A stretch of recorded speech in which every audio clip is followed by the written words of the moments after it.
अस्सलाम वालेकुम। Programme face to face के साथ मैं हूं कोमल सलीम। नाज़रीन, एक वक्त था जब सड़कों पर रवायती ट्रांसपोर्ट का ही राज था, लेकिन जैसे जैसे आबादी बढ़ती चली गई, वक्त के तकाजे भी बदलते चले गए। पंजाब में जहां दीगर महकमों में तरक्की का ग्राफ वाज़िया है, वहीं ट्रांसपोर्ट डिपार्टमेंट की काविशों पर नज़र डालें तो मालूम होता है कि इस महकमे ने शहरियों को जदीद सहूलियात और आसाइशें देने की ठान रखी है। एक तरफ ग्रीन बसें सड़कों पर दौड़ रही हैं तो दूसरी तरफ ऑरेंज ट्रेन शहरियों को रिलीफ दे रही है। मास ट्रांजिट के जदीद मंसूबों से जाहिर होता है कि वज़ीर आला मरियम नवाज का विजन आलमी तकाजे पूरा करने की पोजीशन में आ चुका है। ये इदारा किस तरह से काम कर रहा है, इसी हवाले से हम बात करेंगे। हमारे साथ मौजूद हैं मिनिस्टर ट्रांसपोर्ट पंजाब बिलाल अकबर साहब। अस्सलाम वालेकुम। वालेकुम सलाम बिलाल साहब, बहुत शुक्रिया आज अपना कीमती वक्त हमें देने का। और जैसे कि हमने आपसे 6 महीने पहले भी प्रोग्राम किया था, तो अभी जैसे मैं आपको प्रोग्राम से पहले भी कह रही थी कि जहाँ पे जाते हैं तो ट्रांसपोर्ट के कोई बिल बोर्ड्स लगे होते हैं, कोई ना कोई नया इनिशिएटिव देखने को मिलता है। तो आपकी एक ऐसी अहम वजारत है जिसका बराह रास्त जो ताल्लुक़ है वो आवाम से है, तो आपकी नज़र में इस वक्त जो बड़े चैलेंजेस हैं वो क्या क्या हैं? देखिए, सबसे पहले तो ये है कि जो मेन मकसद है वो तो ये है कि आवाम को एक अच्छी और मेयारी महफूज ट्रांसपोर्ट मिलनी चाहिए। उसके लिए हमने ई बसेस वाला सिस्टम शुरू किया। चैलेंज जो सबसे बड़ा वो ये है कि हमने क्राउड कंट्रोल किस तरह करना है। बसें थोड़ी हैं, लोग ज़्यादा हैं, हमेशा हर स्टेशन के ऊपर रश लगा होता है। शिकायत अब ये आ रही है कि जी पहले स्टेशन से बस फुल होती है, दूसरे तीसरे स्टेशन तक जाते हुए सवारी अंदर जाने की जगह नहीं होती, जिसकी वजह से लोग नाराज़ भी होते हैं, क्योंकि ख़वातीन भी फ्री हैं, बुज़ुर्ग भी फ्री हैं, स्टूडेंट्स भी फ्री हैं, तो उसकी वजह से रश थोड़ा ज़्यादा हो जाता है। तो उसको कैटर करने के जो चैलेंज है, हमने ये सोचा है कि हम जितनी बसें बढ़ा सकेंगे हम बढ़ाते जाएँगे, और फ्रीक्वेंसी बसों की जब ज़्यादा होगी, कभी 20-25 मिनट बस आती है, जब 10 मिनट बाद बस आनी शुरू होगी, 8 मिनट बाद आएगी, तो उसमें फिर लोग ज़्यादा सवारियाँ हम चला लेंगे उसके अंदर। लेकिन इसके लिए सबसे ज़्यादा ज़रूरत आई थिंक ये भी है कि जहाँ पे बसेस जितनी ज़्यादा होती जाएंगी, बस स्टॉप्स जो हैं उनको भी उसी लिहाज से जो है वो बड़ा होना पड़ेगा। और रिवैम्पिंग जैसे पहले भी एक बार आपने बताया था प्रोग्राम में कि वो शुरू हो रही है, तो इस हवाले से बताइएगा कि बस स्टेशन जो हैं इस हवाले से भी काम हो रहा है। देखिए, हमारी 2 चीज़ें उसके अंदर, एक जो लाहौर के अंदर जो ऑलरेडी बस स्टॉप्स बने हुए थे, उनको हम रिवैम्प कर रहे हैं, उसको हम एम्पावर हर के नाम से कहते हैं। उस बस स्टॉप बड़ा एक मॉडर्न सा बस स्टॉप है, उसके अंदर आपको वाईफ़ाई भी मिलता है, वहाँ पानी का आपको कूलर भी मिलता है, वहाँ पे आपको एक टक शॉप भी मिलती है, और जो टक शॉप्स हैं वो बना के हमने इनके अख़वत वालों के थ्रू हमने उन ख़वातीन को दिए हैं जो कि डिज़र्विंग हैं, और उनका एक ज़रिया रोज़गार बनाया है। जब लाहौर में हमने रिवैम्पिंग स्टार्ट की तो पहले हमारा ख़्याल था जो पुराने हैं उन्हीं को हम सोलराइज़ कर लेते हैं और वहाँ पे हम फ़ैन्स और बाकी चीज़ें ऐड करते हैं। लेकिन अनफॉर्चुनेटली 5-10 जगह जहाँ पे हमने सोलराइज़ किए, वहाँ पे चोरी हो जाते थे सोलर पैनल्स, या सोलर पैनल चोरी नहीं होता था तो वहाँ पे फैंस चोरी हो जाते थे। तो अब हमने जो डिज़ाइन इंटीग्रेट किया वो हमने इस तरह किया कि वहाँ पे चोरी का इम्कान कम हो जाए। तो वो आहिस्ता-आहिस्ता डिसिप्लिन वाली जो आपने बात की, वो डिसिप्लिन भी आता जाएगा, क्योंकि लोगों के लिए एक नई चीज़ है। मैं नहीं समझता कोई बंदा अपनी ज़रूरत के तहत उतार के लेके जाता है। बहुत से लोग शरारतन भी ये काम कर जाते हैं। लेकिन जिस तरह सख्ती हो रही है, जिस तरह अभी बहुत स्ट्रिक्टली मेरा ख़्याल है एनफोर्समेंट हो रही है कानून की, उसमें लोगों को इस बात की समझ आती जा रही है और आहिस्ता-आहिस्ता उनका ये बिहेवियर भी ठीक हो जाएगा। क्योंकि देखिए, हमारे सामने तो कितनी अच्छी एग्ज़ाम्पल है कि मैं तो खुद ये एक्सपेक्ट नहीं करता था कि लाहौर में बसंत अनाउंस होगी तो 14 लाख मोटरसाइकिल के ऊपर प्रोटेक्टिव आप गियर लगा हुआ देखेंगे। लेकिन लोगों ने लगाया, क्योंकि लोगों को समझ आ गई कि हम ये लगाएँगे तो हमारी जान के लिए भी ज़रूरी है और दूसरा हुकूमत इसको एनफोर्स भी करेगी। सो अगर एनफोर्समेंट इंश्योर हो जाए तो फिर ये चैलेंजेस नहीं है।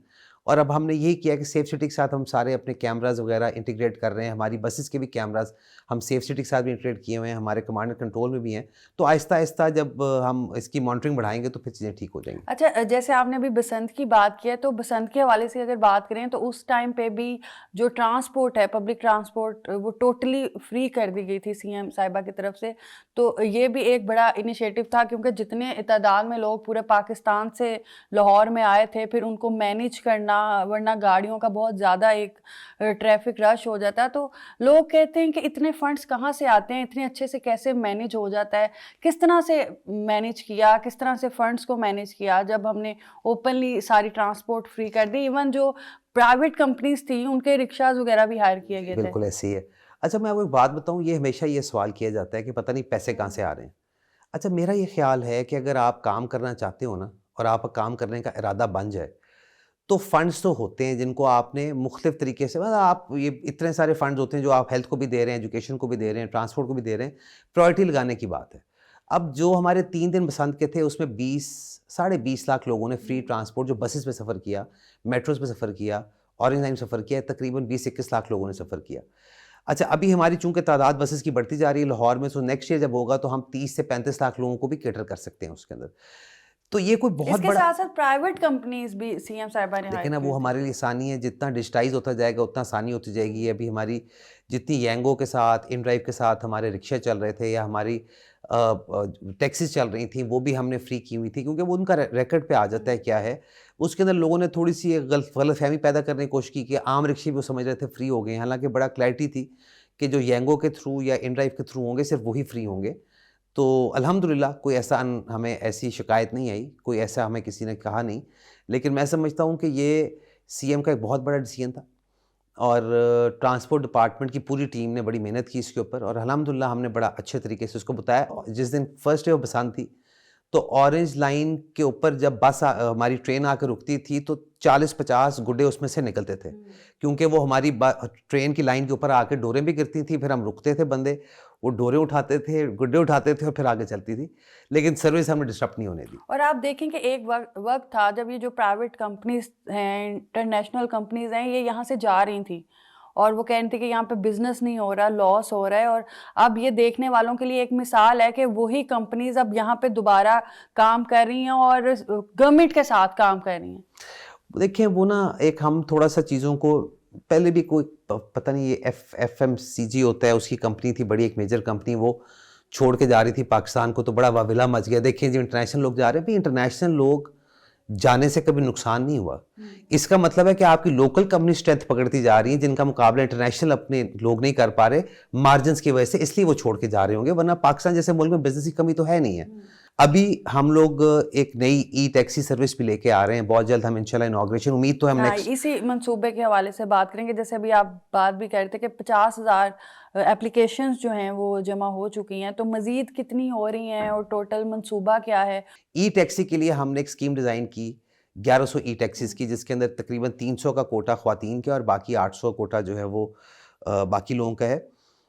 अब ये ई टैक्सी जो है ये तकरीबन हमारी इसकी बैटरी रेंज 400 किलोमीटर होगी, फास्ट चार्जिंग बैटरीज हैं इसके साथ। इसके अंदर पैनिक बटन्स हमने इंस्टॉल कराए हैं, इसके अंदर हमने वाईफाईज इंस्टॉल करवाए हैं और इसको हम डेफिनेटली जो इनको परचेज़ करेंगे उनको हमने बहुत फिल्ट्रेट किया है। 30% बैंक की पेमेंट देनी होती है उन्होंने, उस 30% का भी 30% जो है, मतलब अगर 40 लाख की है तो 12 लाख उनकी पेमेंट बनती है, तो उसमें से 4 लाख रुपए जो 30% उसका बनता है वो हुकूमत पंजाब उसको खुद पे कर रही है, प्लस उसका इंटरेस्ट भी हुकूमत बेयर कर रही है। मकसद ये है कि एम्प्लॉयमेंट अपॉर्चुनिटी होनी चाहिए। एक ऐसी चीज़ है जो कि लोग अगर चलाएंगे, नॉर्मल टैक्सी के मुकाबले में लोग डबल कमाएंगे और लोगों को रोज़गार भी मिलेगा और लोगों के लिए बेहतर होगा। हमने एप्लीकेशन का प्रोसेस स्टार्ट किया, within few days 50-60,000 applications आ गई। फिर हमारा जब टाइम पीरियड ख़त्म हुआ महीने का, तो हमने एप्लीकेशंस अभी रोक दी हुई हैं। अभी फ़िलहाल हम 1100 एप्लीकेशंस पे काम कर रहे हैं। 211 लोगों ने, जो कि 5% बनता है, उन्होंने ऑलरेडी डाउन पेमेंट आज के दिन तक जमा करा दी हुई हैं। 40 से 50 ई टैक्सी तैयार हो चुकी हुई है। तो हम बड़ा उम्मीद रखते हैं, हम नेक्स्ट वीक में इंशाल्लाह सीएम से टाइम लेंगे और सीएम साहिबा इंशाल्लाह इनॉग्रेट करेंगी इसको, और जो 50 ई टैक्सीज़ हैं वो उनके जो लोगों ने पेमेंट जमा कराई हुई उनको हम देंगे, ताकि वो फौरी तौर पे अपने रोज़गार के लिए इसको इस्तेमाल करना शुरू कर अच्छा, सकें। फीमेल्स के लिए भी अलग टैक्सेस का जो था वो मंसूबा ज़ेर गौर था, इस हवाले से भी बताइएगा कि इस पे भी काम चल रहा है? जी बिल्कुल, ये 1100 जो ई टैक्सी है, इसके अंदर पहले ये था कि हम चाह रहे थे कि कॉर्पोरेट क्लाइंट्स आ जाएँ, लोग आ जाएँ, लेकिन हमने फिर उसके अंदर कोटा बढ़ाते-बढ़ाते अब 300 जो ई टैक्सी है वो हमने ख़वातीन के लिए मखसूस कर दी हुई है इसके अंदर, और बाकी 800 ई टैक्सी ड्राइवर भी ख़वातीन ही जी होंगी? ख़वातीन ड्राइवर्स के लिए की हैं। जी, ख़वातीन ड्राइवर्स के लिए की हैं। अब ख़वातीन ड्राइवर्स जब गाड़ी लेके आती हैं तो हम ये चाहते हैं कि वो भी महफूज फ़ील करें। अगर वो उनके पास ऑप्शन है कि खाली ख़वातीन उनके साथ वो बिठाना चाहें तो वो भी कर सकती हैं, लेकिन अगर आम सवारी को बिठाना चाहें उनको भी बिठा सकते हैं। लेकिन हमने इसीलिए उन ई टैक्सीज़ के अंदर पैनिक बटन्स के साथ हमने कैमरास भी इंस्टॉल किए हैं, जो कि सेफ सिटी से कनेक्टेड हैं, ताकि खुदा ना खास्ता कोई हमारी खातून टैक्सी ड्राइवर है तो उसको भी कोई हरासा ना कर सके। अगर कोई खातून उस टैक्सी में वैसे बैठ गई है तो उसको भी कोई हरासा ना कर सके। तो हम कोशिश तो ये कर रहे हैं कि ये जो हमारे डायरेक्टली सेफ सिटी से कनेक्टेड डायरेक्टली सेफ सिटी से कनेक्टेड है, कैमरास भी कनेक्टेड है, पैनिक बटन लगा हुआ है। सो आप पैनिक बटन दबाएंगे तो विद इन मिनट्स उसको रिस्पॉन्ड किया जाएगा। और अगर कोई पैनिक बटन खराबी में आता है या कोई कैमरा आता है तो वो भी फौरी सेफ सिटी जी, को वो हमें साथ साथ इत्तला हो उसकी जाती है। हमें पता लगता रहेगा कि किसने, कई दफ़ा वैसे मैकेनिकल फॉल्ट भी आ जाती है, लेकिन जैसे ही वो होगा तो हमारे कंट्रोल रूम में उसका लाइट अप हो जाएगा कि जी इसका नहीं चल रहा, तो हम उनको कांटेक्ट करके ठीक करने का कहेंगे हम उनको। बिलाल साहब, इसी तरह लाहौर में जैसे ट्राम सर्विस की आप बात कर रहे हैं तो वो रोक दिया गया है, इस हवाले से बताएगा कि ये मंसूबा कब दोबारा फाल हो सकेगा? नहीं, रोका कुछ नहीं गया। हुआ सिर्फ ये है कि ट्रैम्स ऑलरेडी हम प्रोसेस में हैं मंगवाने के लिए, नहर के ऊपर चलाने के लिए भी, और शायद हम गुलबर्ग में भी उसको चलाएं। अभी उसके रूट्स वगैरह फाइनलाइज हो रहे हैं, उसके स्टॉप्स फाइनलाइज हो रहे हैं, उसके डिपोज फाइनलाइज हो रहे हैं। हम ऑर्डर प्लेस तकरीबन मेरा ख्याल है 2-4 दिन में प्लेस कर देंगे ऑर्डर। 1-2 महीना उसका बनने का टाइम और महीना आने का टाइम है। तो रुका बिल्कुल नहीं। जो हमारी एक येलो लाइन थी, जो कनाल रोड के ऊपर एक मेट्रो का सिस्टम था, पूरा एक निज़ाम बनना था, उसको फ़िलहाल डिले किया गया। उसके डिले करने की वजह ये थी कि हम ऑलरेडी गुजरांवाला की ग्राउंड ब्रेकिंग कर चुके हुए हैं। फैसलाबाद की हमने इंशाल्लाह ईद के फ़ौरन बाद करनी है। फिर हमें फ्लड्स ने बहुत बैडली हिट किया, तो बहुत सारे फंड ऐसे थे जो कि हमें रोकने पड़ गए। और हमारे बहुत सारे प्रोजेक्ट्स चल रहे हैं जिसमें बसें भी हैं, वो एयर पंजाब भी चल रहा है, वो हमारी मरी ग्लास ट्रेन भी चल रही है। तो हमने इसको थोड़ा सा डिले किया ताकि हमारा नेक्स्ट फिस्कल ईयर आ जाए तो उसके अंदर हम उसको बनाना शुरू इसके साथ करेंगे। साथ वर्ल्ड बैंक के ताउन से मजीद जो है 25 करोड़ लागत से लाहौर में मजीद 400 बसेस जो हैं वो चलाने का प्लान है। ये टारगेट कब तक पूरा हो रहा है? देखिए, वर्ल्ड बैंक का अपना एक क्राइटेरिया उन्होंने कंप्लीट कर दिया हुआ है। हमने उसका अखबार इश्तिहार देना है इंशाल्लाह। उसके बाद मेरा ख्याल है 3 महीने के अंदर उसकी बिडिंग प्रोसेस में हम चले जाएंगे, और बिडिंग प्रोसेस में जाने के 3 महीने के बाद बसेज आ जाएंगी। तो आप समझें 400 नहीं 600 बसेज हैं, और मेरा ख्याल है ये बसेज जो हैं बाय एंड अगस्त ये भी इंशाल्लाह आ जाएंगी। और ये डिवीज़न लाहौर के लिए 600 बसेज, तो इसके अंदर मेरा ख्याल है बहुत सारी, मेरा ख्याल है 400 को बसेज तो खाली लाहौर में आएंगी, और बाकी इर्द गिर्द ननकाना में, शेखुपुरा में, कसूर में ये बसें जब आके चलेंगी तो काफ़ी इसका अच्छा इम्पैक्ट आ जाएगा। अच्छा, जैसे अभी हम बिलाल साहब टैक्सीज की बात कर रहे थे, इसी तरह लोडेड रिक्शास भी जो हैं वो दिए जा रहे हैं, जो कि कारोबारी मकासद के लिए स्कीम जो है वो करवाई गई है इंट्रोड्यूस। इस हवाले से बताइएगा कि इसका अप्लाई करने का क्या तरीकाकार है और कौन कौन से लोग जो हैं वो इसमें फॉल करेंगे? अच्छा, ये एक तो ये ट्रांसपोर्ट डिपार्टमेंट नहीं कर रहा, लेकिन फिर भी मैं आपको इसमें इन्फॉर्म कर देता हूँ कि ये बेसिकली ये भी अगेन एम्प्लॉयमेंट के लिए किया जा रहा है। इसके अंदर किसी चीज़ के अंदर कोई क्राइटेरिया नहीं है। क्राइटेरिया उसका ये है कि आपके पास ड्राइविंग लाइसेंस होना चाहिए, आपके पास हमारा पंजाब का शनाख्ती कार्ड होना चाहिए, और आपका कोई बैंक डिफ़ॉल्ट नहीं होना चाहिए, क्योंकि बैंक लोन सिर्फ बैंक डिफ़ॉल्ट वाले बंदों को रिफ्यूज़ होता है, बाकी किसी को रिफ्यूज़ होता नहीं है। तो आप जैसे ही इसकी पोर्टल के ऊपर जाके 3 इन्फॉर्मेशन आप डाल देंगे, उसके बाद बैलेटिंग होगी, और बैलेटिंग के बाद आपका नंबर निकलेगा। अगेन उसके अंदर भी हुकूमत इस सारे प्रोजेक्ट को सब्सिडाइज़ कर रही है, लोनिंग के इंटरेस्ट भी पे कर रही है, और जो लोन के अगेंस्ट 30% आपने डाउन पेमेंट करनी है उसका भी 30% हुकूमत देगी। सो ये सारी वो छोटी छोटी अच्छा, मेन वजह उसकी ये है कि अभी इस टाइम पे 4 लाख प्लस रिक्शाज जो है लाहौर में चल रहे हैं। अगर हम ये कहें कि जी कहा एक स्कूल ऑफ थॉट ये है कि जी रिक्शे जी ट्रैफिक बड़ी ख़राब करते हैं, रिक्शे बंद कर दें। कैसे बंद कर दें? लोगों का रोज़गार उससे वाबस्ता है। आप ये कहें कि जी कि सड़कें जो हैं सिर्फ अमीरों के लिए, सिर्फ अमीरों की गाड़ियाँ चलनी चाहिए, तो बहुत ज़्यादती वाली बात है।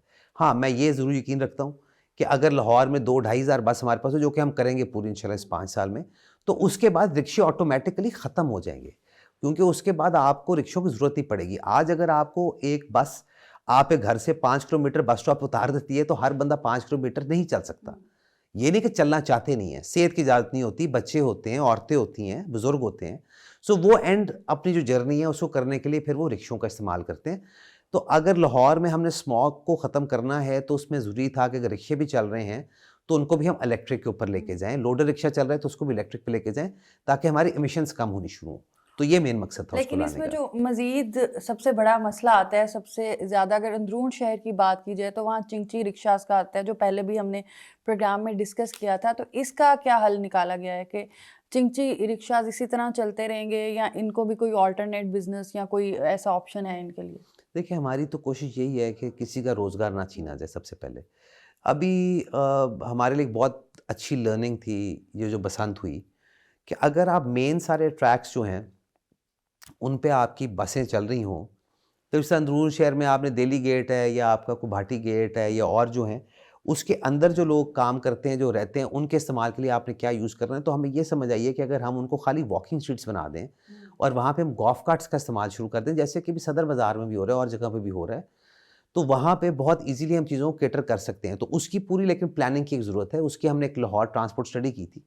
वो स्टडी जो है वो एलडीए को भी हमने हैंड ओवर की है और उसको हम पूरा एक कॉम्प्रिहेंसिव प्लान बना रहे हैं कि हमने अगर ये बसेस का निज़ाम ला के, मेट्रोस का निज़ाम ला के खड़ा करना है, तो उसके बाद हमने जो हमारे गुंजान आबाद इलाके हैं उसके लिए हमने क्या करना है। क्योंकि उन गलियों में तो बस नहीं घुस सकती, उन गलियों में तो और कोई सिस्टम नहीं जा सकता, या वहाँ रिक्शा जा सकता है या मोटरसाइकिल जा सकता है। बिलाल साहब अभी चलते हैं एक ब्रेक की तरफ और नाज़रीन ब्रेक के बाद अपने प्रोग्राम को आगे बढ़ाते हैं।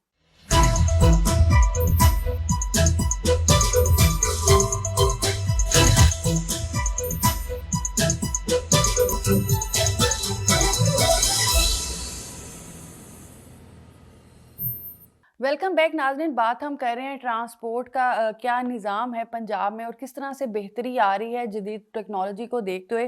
बिलाल अकबर साहब मिनिस्टर ट्रांसपोर्ट हमारे साथ मौजूद हैं। अच्छा बिलाल साहब, मेट्रो बसेस जब चली थी, इसको जंगला बस भी कहा गया, फिर वही पुरानी बातें, फिर जब अपने वहाँ मंसूबा वो अभी तक कामयाब नहीं हुआ और यहाँ पे तो बाकी शहरों में भी मेट्रो बसेस जो हैं वो चल रही हैं। एक बड़ा चैलेंज है, इसके अखराजात भी बहुत ज़्यादा हैं, तो इस हवाले से बताइएगा कि रेवेन्यू किस तरह से इसका जनरेट होता है। फिर वही बात है कि इतने पैसे कैसे आते हैं और किस तरह से जो है सब्सिडी दी जाती है। अच्छा, ये जो हमारा पब्लिक ट्रांसपोर्ट का सेगमेंट है ना जी, पूरी दुनिया में आप कहीं भी चले जाएं, एक मुल्क को छोड़ के, जहाँ पे भी आप जाएंगे तो पब्लिक ट्रांसपोर्ट हमेशा सब्सिडाइज ही चलेगी। उसकी वजह यह है कि अगर आप सब्सिडाइज करके नहीं चलाएंगे तो उसके मुकाबले में लोग फिर दोबारा अपनी गाड़ियाँ निकालेंगे या अपने मोटरसाइकिल्स खरीदेंगे। हमें एक जो मिसकंसेप्शन हो गया पंजाब के अंदर या कहीं पे बाकी शहरों में भी हो गया, हमारे पंजाब के लाहौर के अलावा भी, कि हमें लगा कि जो हमारी सड़कों पे जो गाड़ियां हैं हमने इनको फैसिलिटेट अच्छे तरीके से करना है। इनको अच्छे से फैसिलिटेट करते हुए हमने सिग्नल फ्री कॉरिडोर्स बना दिए। अब जब सिग्नल फ्री कॉरिडोर्स बन गए, मैं थोड़ा सा आपकी बात से ऑफ ट्रैक करूँ लेकिन ये मेरे दिल के नज़दीक है बात, तो मैं करना चाहता हूँ। जब सिग्नल फ्री कॉरिडोर्स बन गए तो हमने ये नहीं सोचा कि अगर एक पैदल आदमी ने सड़क क्रॉस करनी तो वो कैसे करेगा। उनके लिए हमने 8 मीटर ऊंचे ब्रिज बना दिए। अच्छा, अगेन हर बंदा 8 मीटर ऊंचा ब्रिज नहीं चढ़ सकता, और चढ़ सकता भी हो तो दिन में कितनी बार चढ़ेगा ये भी देखना ज़रूरी है। सो हमने फैसिलिटेशन का कोई और, फिर हमने अंडर पासिस बनाने शुरू कर दिए, हमने ओवरहेड्स बनाने शुरू कर दिए। The actual solution was public transport through buses या मेट्रोस।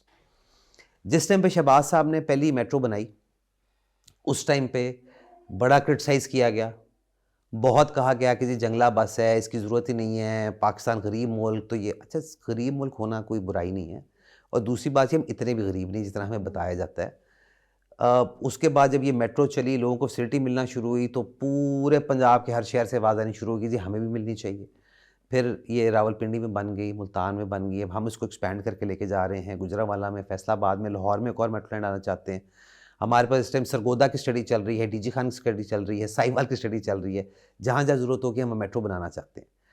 एक तो मेन वजह ये है कि इनके ऊपर डेफिनेटली सब्सिडी है, आपने बिल्कुल ठीक कहा। जितना किराया हम लेते हैं वो कम है इसका खर्चा पूरा करने की, तो हुकूमत वक्त को अपने पास से इसमें पैसे डालने पड़ते हैं। अच्छा, वो अमाउंट हमें लगता है कि बहुत बड़ा है कि जी वो 20-25 अरब रुपया साल का, 20 लाख बंदे जो उसमें सफ़र, 10 लाख बंदे रोज़ाना सफ़र करते हैं, उसके लिए जी 20 अरब रुपया बहुत ज़्यादा हो गया है साल का। बिल्कुल भी ऐसी बात नहीं है। अगर हम जब बाहर की दुनिया में जाते हैं, टर्की को जाता है, इस्तांबुल जाता है, कोई इंग्लैंड जाता है, कोई चाइना जाता है, वो आके कहते हैं जी उधर जो पब्लिक ट्रांसपोर्ट का निज़ाम बड़ा ज़बरदस्त है। खाली पेरिस का जो बिल है सब्सिडी का, that is 2 billion Euros public transport का जी, जो सब्सिडी वो देते हैं। पाकिस्तान के तकरीबन 200 अरब के बराबर इस्तांबुल का पब्लिक ट्रांसपोर्ट का बिल है। सो अगर हमने कहीं ना कहीं पब्लिक को फैसिलिटेट करना है, देखिए खाली जो आपकी मेजर जो समझे जाते हैं ना कि जी हेल्थ एजुकेशन बहुत इंपॉर्टेंट है, हेल्थ एजुकेशन से ट्रांसपोर्ट भी बहुत इंपॉर्टेंट है। एक जो हमारे एजुकेशन हासिल करने के लिए भी तो जाना है ना, स्कूल आपने हर कॉलेज चीज़ के लिए यूनिवर्सिटी जाना तक, है, आपने अस्पताल जाने के लिए अस्पताल बाहर जाने के निकलना लिए भी है। जाना है। सड़कों पे जो कंजेशन हुई हुई है, जो इतना मोटरसाइकिल सड़कों पर नजर आता है, ये मोटरसाइकिल लोगों ने खुशी से नहीं लिए हुए, लोगों ने मजबूरी से लिए हुए हैं, क्योंकि वो अफोर्ड नहीं करते, उनके पास यही सवारी है। और जिस अंदाज में बेचारों ने किस्तों पे लिए हुए हैं, जिस किस्म की सूद वो पे करते हैं मोटरसाइकिलों का, उनसे जाके पूछे उनसे तो हो क्या रहा है। सो अगर एक अच्छा पब्लिक ट्रांसपोर्ट सिस्टम होगा तो 100% लोग पब्लिक ट्रांसपोर्ट पे शिफ्ट होंगे। जैसे जैसे लोगों की तादाद बढ़ती जाएगी, सब्सिडी भी नीचे आती जाएगी। लेकिन मैं ये समझता हूँ कि अगर जिस तरह अभी हमने हमारी 1100 बसेस का हमारा एस्टिमेट है कि 1100 बसेस हमारी जो है ना वो 8 लाख लोगों को डेली सर्विस प्रोवाइड किया करेंगी। 1500 बस होगी तो वो 12 लाख लोगों को डेली किया करेगी। तो ये 1500, 1100 और मेट्रो सिस्टम्स अगर हम ऐड कर लें तो आप 25 लाख लोगों को डेली एक अच्छी सर्विस, सेफ सर्विस, सबसे बड़ी बात है कि सेफ सर्विस है। एक्सीडेंट का चांस नहीं है। एक्सीडेंट अगर हो भी जाता है तो आपकी जान जाने का चांस नहीं है, माजूर होने का चांस नहीं है। हमारे जो रोड एक्सीडेंट्स पाकिस्तान में होते हैं उसके अंदर आप कभी चेक तो करें हमारा डेथ टोल क्या है। आप ये तो देखें हमारी मजदूरियाँ कितनी हैं, बहुत सारी चीज़ें और तो भी सारे होनी हैं, बजट्स को वो देखना सारे बजट को पड़ता है देखना फिर। पड़ता है। उसके बावजूद मैं उनका शुक्रिया अदा करता हूँ कि उन्होंने ट्रांसपोर्ट के सेक्टर को अपनाया, उसको अपनी ओनरशिप दी। ये कोई छोटी बात नहीं है कि हम 60-62 अरब की एक मेट्रो गुजरांवाला में बनानी शुरू कर चुके हुए हैं। अभी हम 90 बिलियन की एक मेट्रो जो है वो हम स्टार्ट करने जा रहे हैं फैसलाबाद के अंदर। 110 अरब की हमारी मरी की जो हमारी ग्लास ट्रेन है वो है। ये अगर बसेस की और इनके डिपोज की 1100 की बात करें तो 60-70 अरब का ये प्रोजेक्ट है। सो और फिर ई टैक्सी है, फिर हम बसों की और हम इम्पॉर्टेंट बात ये है बिलाल साहब के काम भी जो है टाइम टू टाइम हो रहे हैं। ये नहीं है कि गुजरांवाले में अगर मेट्रो बस बन रही है तो उसको उखाड़ के रख दिया और 2-2 साल वहाँ पे काम ही शुरू नहीं हुआ। जी, बिल्कुल ऐसे ही है, बिल्कुल ऐसे ही है। चीज़ हमने वही स्टार्ट करनी है जो कि हम फिनिश कर सकें। कहीं पे भी जिस तरह मैंने आपको पहले बताया कि येलो लाइन को हमने थोड़ा डिले किया क्योंकि इस फाइनेंशियल ईयर में हमारे पास गैप नहीं था हम्म। कि हम इसको भी तो स्टार्ट उसको करते। स्टार्ट ही नहीं किया हम कि अगर जब इसको स्टार्ट प्रॉपर। करते तो फिर हम लोगों को तंग करते। हम्म। तो हम तब स्टार्ट करेंगे इंशाल्लाह अगले फिस्कल ईयर में जब हमारे पास इनफ पैसे होंगे और हम इसको टाइमली पेमेंट्स करके हम एक फिक्स वक्त पे ख़त्म करेंगे जो हमने उसका मुतय्यन किया हुआ। और ग्लास ट्रेन भी यकीनन एक बड़ा प्रोजेक्ट है जो रावलपिंडी से मरी तक जाएगा। और जिस तरह हम देखते हैं स्पेशली जब सीज़न होता है, ऑन सीज़न में इस बार भी बहुत ज़्यादा ट्रैफिक ब्लॉक हो गई, लेकिन कोई नाखुशगवार वाक़या अल्लाह का शुक्र है कि पेश नहीं आया, जैसे एक बार पहले भी ये चीज़ें हो चुकी हैं। तो इससे एक तो फ़्लो भी आई थिंक बहुत ज़्यादा ट्रैफिक का कम हो जाएगा, क्योंकि जिन लोगों को स्पेशली रावलपिंडी की साइड पे शौक होता है कि हम एक दिन के लिए 1 डे ट्रिप करें तो ईज़िली ग्लास ट्रेन पे जा सकते हैं। तो इस मंसूबे के हवाले से बताइएगा कि ये कब शुरू हो रहा है और कब तक मुकम्मल होगा, और लोगों को ये खुशखबरी क्या देना चाहेंगे आप? ये बड़ा एक कॉम्प्लेक्स प्रोजेक्ट है। मरी के पहाड़ों में आज तक इस तरह का प्रोजेक्ट नहीं बना, पूरे पाकिस्तान में आज तक इस तरह का प्रोजेक्ट नहीं बना। सो हम इसमें बड़ा केयरफुल होना चाहते थे। ये कोई ऐसी चीज़ नहीं है जिसमें हम कहें कि थोड़ी सी बेध्यानी भी कर लेंगे तो खैर है। उसकी वजह ये है कि इंसानी जानें इसमें इन्वॉल्व हैं और एक बहुत हाइट पे वैली के ऊपर ये ट्रेन चलनी है। बड़ी सीनिक ट्रेन होगी इंशाल्लाह। जो भी इसमें सफ़र करेगा दोबारा सफ़र करना चाहेगा। बड़ी हम स्टेट ऑफ द आर्ट जो वहाँ पे चाइना में ट्रेन्स बन रही हैं हम उनको देख के आए हैं। हमने उनको चलते हुए देखा है, हमने उनकी सेफ्टी स्टैंडर्ड्स देखे हैं। इस प्रोजेक्ट को डिज़ाइन करते हुए, इसकी फिजिबिलिटी बनाते हुए हमें पूरा 1 साल लगा है, जिसके ऊपर बड़े लोगों ने शोर भी किया जी टाइम ज़ाया हो रहा है, पता नहीं जी क्यों इतना टाइम लगा रहे हैं, लगता है जिनसे बननी नहीं है। ऐसी बात नहीं है। चीज़ बंदा अगेन मैं वही कहूँगा कि बंदा काम वो करे जो कि वो कर सकता हो। सो हमें समझ ये आया कि हमने इसको ईपीसी मोड में हमने इसको ऑपरेट करना है। हम एक बाहर की कंपनी या कंसल्टेंट्स को लेके आएँगे जो कि इसको हमें हमें कंस्ट्रक्ट करके हमें चला के दे के जाएँगे।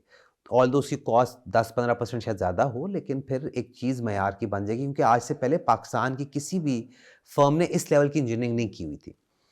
अब ये 2 साल का इसका कंप्लीशन टाइम है प्रोजेक्ट का।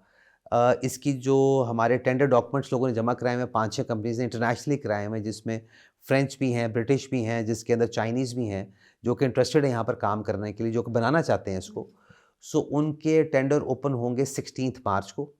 2 से 3 महीने में वो टेंडर फाइनलाइज़ होगा और बाय एंड ऑफ मई इंशाल्लाह वी आर होपफुल कि वो हम टेंडर अलॉट करके हम इसके ऊपर काम शुरू कर देंगे और मई 2026 में काम शुरू होगा और इंशाल्लाह मई 2028 के अंदर ये ट्रेन स्टार्ट हो चुकी होगी। सबसे मज़ेदार बात इसके अंदर ये है, देखें अभी अगर कोई पता नहीं कि आप लोगों से किसी का इत्तेफाक हुआ है कि नहीं हुआ, पिंडी से अगर कोई बंदा मरी जाना चाहता है तो वैगन का किराया भी 800 रुपये है। अगर आप बस में जाना चाहते हैं तो 2-2.5 हज़ार रुपया किराए में बस आपको पिंडी से मरी लेके जाती है। और फिर उनकी ड्राइविंग भी सेफ नहीं होती। ड्राइविंग भी सेफ़ नहीं होती और यहाँ से जो बड़ी बस जाती है वो जाके आपको लोअर टोपा पे उतार देती है। आगे फिर आपने दोबारा से वो सुजुकी करनी होती है, वो फिर 1000 रुपये लेती है तो मरी हिल टॉप पे लेके जाती है।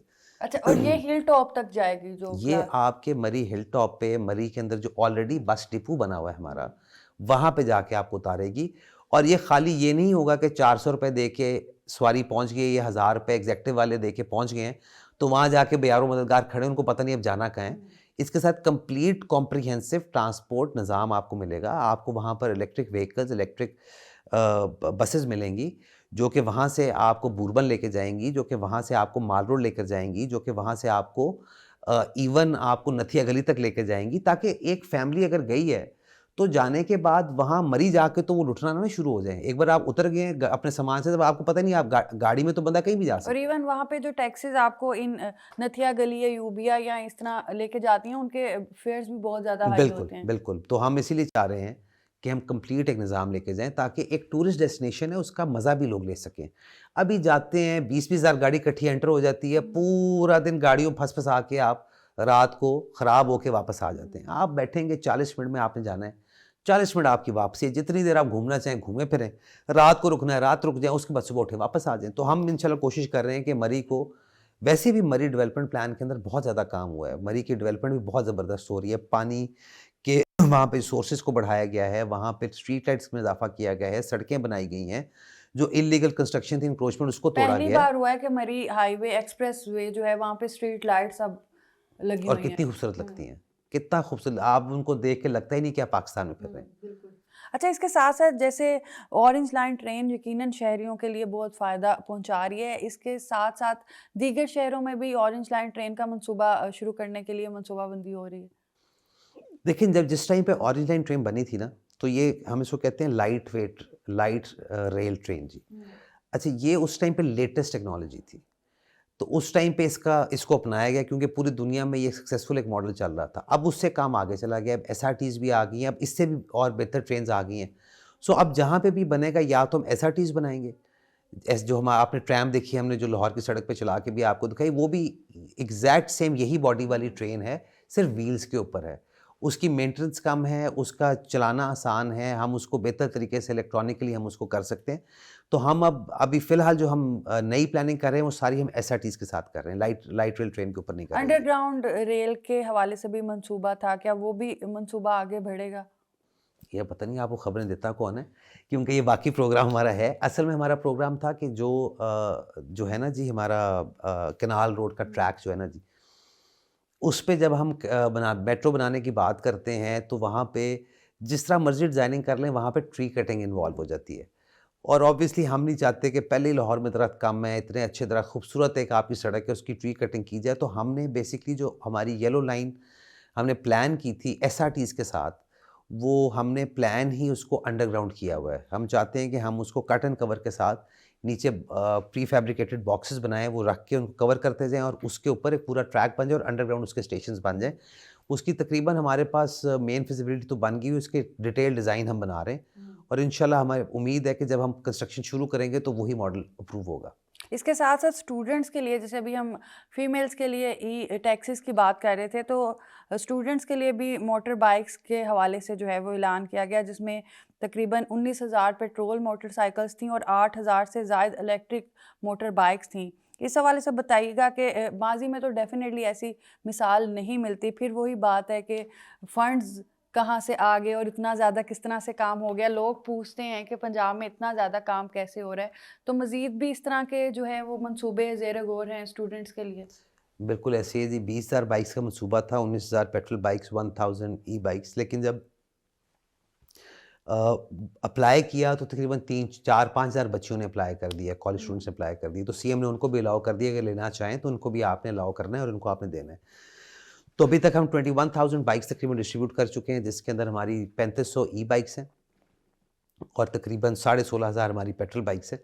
और इस मंसूबों को इंशाल्लाह हम एक्सटेंड करेंगे, लेकिन इस साल में नहीं करेंगे, नेक्स्ट ईयर में करेंगे, क्योंकि इस साल में हम प्लान कर रहे हैं कि जो हमारी ख़वातीन वर्किंग वुमेन हैं, हमारी नर्सेज़ हैं, हमारी एलएचवीज़ हैं, हमारी टीचर्स हैं, तो हम एक सफ़र बावकार के नाम से उनके लिए एक प्रोग्राम लेके आ रहे हैं, तकरीबन 35,000 बाइक्स का, ताकि वो भी जो इस सवारी के साथ खुद मुख्तारी आती है, वो उनके लिए भी होनी चाहिए। तो इस साल इंशाल्लाह हम उनके लिए करेंगे, और नेक्स्ट ईयर में दोबारा स्टूडेंट्स के लिए हम लॉन्च करेंगे इसी लाइक बाइक जिस को। तरह ख़वातीन की लिए स्कूटीज़ होती हैं या उसी तरह से जो बाइक्स हैं वो भी होंगी, तो इसके लिए भी उनको जो लाइसेंस है वो कंपल्सरी होगा? लाइसेंस कंपल्सरी, देखिए बाइक्स लाने के लाइसेंस तो चाहिए, लेकिन जब स्टूडेंट्स के लिए हम कर रहे थे तो उसके अंदर तो हमने लर्निंग के ऊपर भी अलाउ कर दिया था। तो क्योंकि बहुत सारे स्टूडेंट्स के पास तो लाइसेंस नहीं था, प्लस जब हम वहाँ पे मुख्तलिफ यूनिवर्सिटीज़ में हम जाते थे, तो वहाँ पे हम वक्ती तौर पे 4-4 5-5 दिन की हमने ट्रेनिंग सेशन भी वहाँ ट्रैफिक पुलिस से क्या करवा रहे थे, ताकि जिन बच्चियों ने सीखनी है वो वहाँ पर ट्रायल के तौर पे सीख भी सके। तो इंशाल्लाह ये जब ये हम ख़वातीन के लिए जो हमारी नर्सेज़ और टीचर्स और LHVs के लिए हम लॉन्च करेंगे, तो उसके लिए भी रिक्वायरमेंट हमारी लाइसेंस ज़रूर होगी, लेकिन लर्निंग लाइसेंस के ऊपर हम ज़रूर अलाउ कर देंगे, और होंगी सब इलेक्ट्रिक और होंगी स्कूटीज़ और मोटरसाइकिल शेप में, जो जिसको चाहिए हो। और इसके साथ साथ महकमे की जानिब से ऑटोमोबाइल वर्कशॉप की सहूलत देने का भी जो है वो ऐलान किया गया, जो कि ऑनलाइन वर्किंग जिसकी जारी है। इस हवाले से बताएगा ये इस मंसूबे की क्या तफसीलात हैं?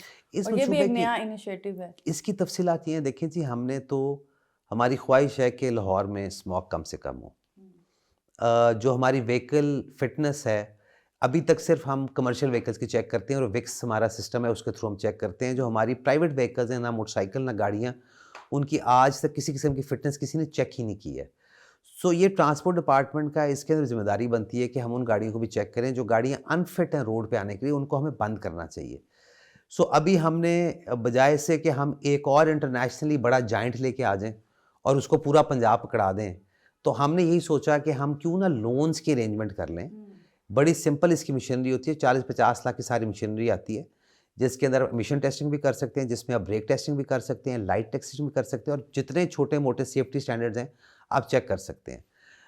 अल्हम्दुलिल्लाह हमारी 3-4 वर्कशॉप्स अंडर वे हैं बनने के लिए। नया काम है तो नए काम को लोग पकड़ते थोड़ा सा डरते हैं। लास्ट ईयर आपने देखा कि एमिशंस की बहुत सख्ती की गई हमारी एनवायरनमेंट डिपार्टमेंट की तरफ से, लेकिन एनवायरनमेंट डिपार्टमेंट कब तक सड़कों पे खड़ा होकर ये एमिशन टेस्टिंग चेक करता रहेगा? सो एक बहुत थोड़ी फ़ीस, 100-200 रुपए की फ़ीस के साथ अगर 1 साल का आपको सर्टिफिकेट मिलता हो, और प्राइवेट पार्टी उसको बिज़नेस मॉडल बना के कहे, जिस तरह पूरी दुनिया में होता है, दुबई में भी ऐसे ही होता है, इंग्लैंड में भी ऐसे ही होता है, अमेरिका में भी ऐसे ही होता है कि प्राइवेट कंपनीज़ ये काम करती हैं।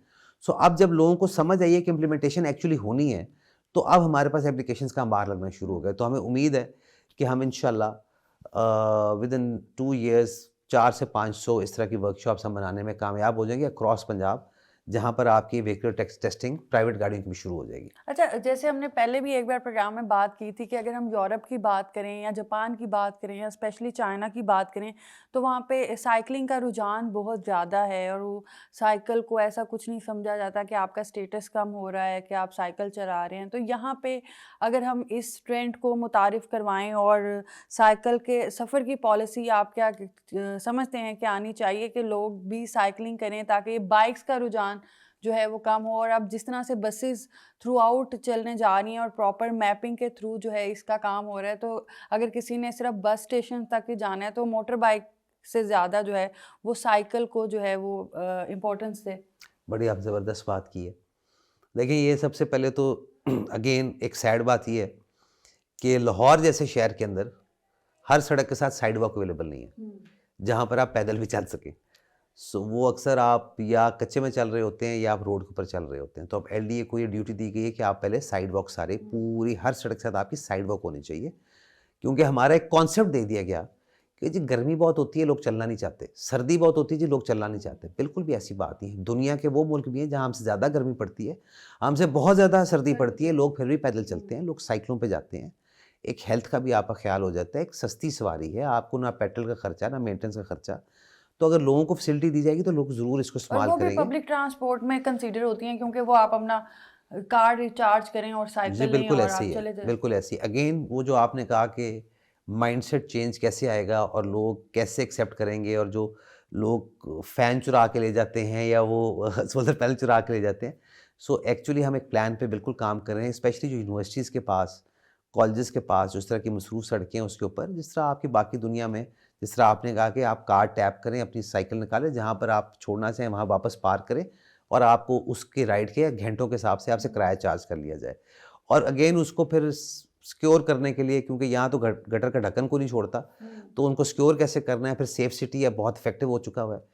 सो हमें बड़ी खुशी है इस चीज़ की कि हम एक्चुअली इवॉल्व होकर वहाँ तक आ रहे हैं जहाँ पे हम इस एक बेकार फिक्र से बाहर आ जाएंगे कि हमारी साइकिल को चोरी करके ले जाएगा। अच्छा, वैसे लोगों में क्रिएटिविटी आए ना, इस तरह की मंसूबाबंदी में ज़रूर आती है कि चीज़ कैसे चुरानी है, किस देखिए, तरह से अपना काम निकालना है। बनाना बहुत मुश्किल है, ख़राब करना बहुत आसान है, तो इसलिए क्रिएटिविटी ज़्यादा इस तरफ चली जाती है।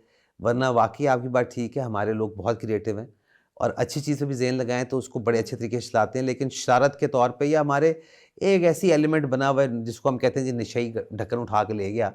अच्छा वो कहीं ना कहीं ढक्कन जाके बिकता भी है, कोई ना कुछ उसको खरीदता भी है। वो तो तो नशे ऐसा नहीं है कि खाली नशाई कर रहे हैं, हम लोग सारे खुद भी उसमें शामिल हैं, जिसको पे चार्ट है कि पैसे थोड़े से पैसों के लिए हम इसको खराबी कर लेते हैं। तो बिल्कुल एक प्लान है, लेकिन उसके लिए साइकिल लेन्स चाहिए, उसके लिए बड़ी सारी चीज़ें चाहिए। ट्रैफिक बड़ी बेहंगम है, ट्रैफिक को थोड़ा सा स्ट्रीमलाइन करने की ज़रूरत है। मोटरसाइकिल्स कितने एक्सीडेंट होते हैं, हमें ख़तरा है कि साइकिल्स के इस तरह के एक्सीडेंट होना शुरू हो जाए। सो हमारा प्लान तो है, लेकिन ये कुछ 1.5-2 साल के ऊपर ही जाके हमें कुछ होता नजर आता है। लेकिन अगर 1.5-2 साल में भी जो पिछले 70-75 सालों में नहीं हुआ, अगर 1.5-2 सालों में भी हो जाए तो आई थिंक ये एक बहुत बड़ी अचीवमेंट है। नहीं, इंशाल्लाह हमें उम्मीद है। देखिए बड़ी सारी चीज़ें ऐसी जो 75 सालों में नहीं हुई, जब होना शुरू हुई, उम्मीद है कि ये भी करेंगे इंशाल्लाह। क्या प्रोग्राम के एंड में बिलाल साहब मैसेज देना चाहेंगे इस आवाम को, जो जैसे मैंने पहले भी कहा था कि ये आपकी ऐसी एक मिनिस्ट्री है जिसका बराह रास्त ताल्लुक जो है वो आवाम से है? देखिए मैंने लास्ट टाइम भी जब आपसे प्रोग्राम किया था तो मैंने रिक्वेस्ट ही की थी कि हम लोग ये समझते हैं कि हुकूमत का सारा काम है फैसिलिटेट करना, हुकूमत का काम है बस चलाना, हुकूमत का काम है अड्डे ठीक करना, हुकूमत का सारी चीज़ हुकूमत का काम है, और हुकूमत का काम है, लेकिन इन चीज़ों को संभालना जो है ना वो आवाम का काम है। अपनी सवारी समझनी चाहिए। मैं जहाँ जाता हूँ बसों की इनॉग्रेशन के लिए, सीएम भी जाती हैं, वो भी यही कहती हैं कि आज से ये बस आपकी हुई, इसका ख्याल आपने रखना है, इसको तोड़ना नहीं है, इसको ख़राब नहीं करना। फिर अंदर भी फ़ोन नंबर्स भी लिखे होते हैं फ़ोन नंबर लिख देते हैं, वो पैनिक बटन तोड़ के चला जाता है, कोई कैमरे के आगे कोई लाइनें लगा जाता है, कोई शीशे पर लाइन लगा जाता है। अच्छा इसमें मेरा तो कोई नुकसान नहीं है, जो जिसने रोज़ उसमें बैठना है उसका नुकसान है। अगर आप चार्जिंग पोर्ट तोड़ जाएंगे तो हमें ठीक करने में तो टाइम लगेगा, तो आपका भी तो नुकसान होगा ना। सो मैं रिक्वेस्ट ये करूँगा, लेकिन ऐसे लोग भी हैं जो ऐसे करने वालों की हमें रिपोर्ट करते हैं, जिसके ऊपर हम एक्शन भी लेते हैं और हम चीज़ों को फिर मेंटेन भी करते हैं। तो वो लोग जो कि इन गवर्नमेंट की प्रोवाइडेड फैसिलिटीज़ को अपनी समझते हैं, उनका बहुत शुक्रिया। और जो समझते हैं इनको ख़राब करके वो गवर्नमेंट का नुकसान करें, तो गवर्नमेंट का नुकसान आप नहीं करें, आप अपना नुकसान करें। मेहरबानी करके इनको अपना समझें और इनको अपना समझ के इस्तेमाल करें, जैसे अपनी गाड़ी को इस्तेमाल करते हैं। इंशाल्लाह हुकूमत की पूरी कोशिश है कि जितना ज़्यादा हो सके आपको फैसिलिटेट किया जाए। बहुत शुक्रिया जी। नाज़रीन, बिलाल साहब ने बड़ी अच्छी बात की कि ये जितनी बसेज़ हैं या बस स्टॉप्स हैं जिनकी रीवैम्पिंग हो रही है या नई बसेज़ बाहर के ममालिक से मंगवाई जा रही हैं, ये सिर्फ़ और सिर्फ आवाम के लिए है। तो आवाम का भी यहाँ फ़र्ज़ है कि इन सब चीज़ों को अपनी चीज़ों की तरह समझें। जैसे अपनी गाड़ी या अपनी बाइक की हिफाजत अगर आपके पास हो तो आप करें, उसी तरह अगर आप बस में सफ़र कर रहे हैं या आप किसी ऑरेंज लाइन ट्रेन में सफ़र कर रहे हैं तो वो समझें कि आपकी अपनी चीज़ है, उसी तरह से उसकी हिफाजत करें। और जैसे हम प्रोग्राम में भी बात कर रहे थे कि एक इनिशिएटिव को लॉन्च करना तो वो शायद कहीं न कहीं ईज़ी होता है, लेकिन उस इनिशिएटिव को, उस प्रोजेक्ट को मेंटेन करके रखना बड़ा मुश्किल होता है। और वो बड़ा मुश्किल क्यों होता है? क्योंकि अगर आवाम उसकी केयर नहीं करती तो ये इनिशिएटिव्स की मेंटेनेंस की केयर करना हुकूमत की ज़िम्मेदारी नहीं है, ये आप लोगों की ज़िम्मेदारी है जिसको आप लोगों ने बाखूबी निभाना है। इसी के साथ कोमल सलीम को दीजिए इजाज़त। अल्लाह हाफ़िज़।